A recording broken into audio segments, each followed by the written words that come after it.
আমরা বামপন্থী চারটি ছাত্র যুব সংগঠন এসএফআই, ডিওএফআই, টিএসইউ, টিআইএফ মাননীয় শিক্ষা অধিকর্তার সঙ্গে আমরা ডেপুটেশনে মিলিত হয়েছি। 5টা খুবই গুরুত্বপূর্ণ দাবি নিয়ে আমরা ডাইরেক্টরের সঙ্গে মিলিত হয়েছি। 1 নম্বর হচ্ছে রাজ্যের প্রতিটা স্কুলে শিক্ষকের সংকট চলছে, পড়াশোনা সম্পূর্ণভাবে লাটে উঠেছে, ছেলে মেয়েদের ভবিষ্যৎ অন্ধকারের দিকে সরকার পরিকল্পিতভাবে ঠেলে দিচ্ছেন, স্কুলের মধ্যে শিক্ষক নিয়োগ করছেন না।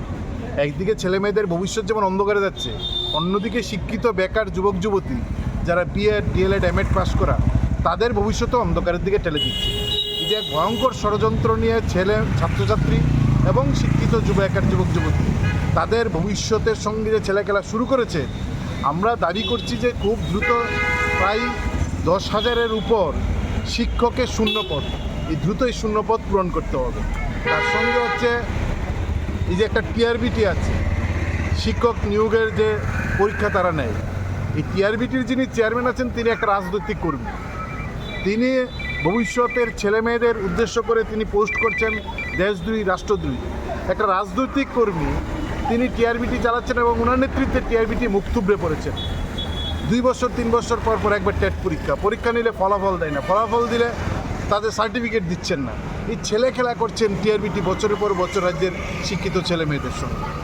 আর আমরা দাবি করেছি রাজ্যের প্রাইভেট স্কুলগুলো লাগামহীনভাবে তাদের অভিভাবকদের কাছ থেকে ফি বাড়াচ্ছেন, টাকা নিচ্ছেন, সামগ্রী নিতে বাধ্য করছেন।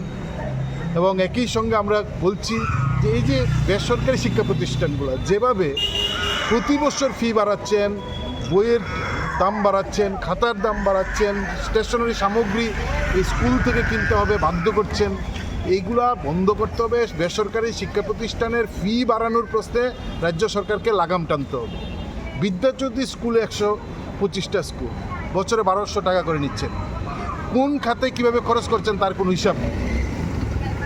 যে কোটি কোটি টাকা বিদ্যাজ্যোতি স্কুলে ছেলেমেয়েরা দিচ্ছেন বছরে, এই টাকা কীভাবে খরচ হচ্ছে, কোন খাতে খরচ হচ্ছে, কোনো হিসাব নেই। আমরা বলছি বছরের শেষে নির্দিষ্টভাবে কত টাকা সংগৃহীত হয়েছে কোন স্কুলে এবং ওই স্কুলে কী খাতে কত টাকা খরচ হয়েছে লিখিতভাবে অভিভাবকদের হাতে সেই কাগজ তুলে দিতে হবে। এই দাবিগুলো নিয়েই আমরা অধিকর্তার কাছে ডেপুটেশনে মিলি।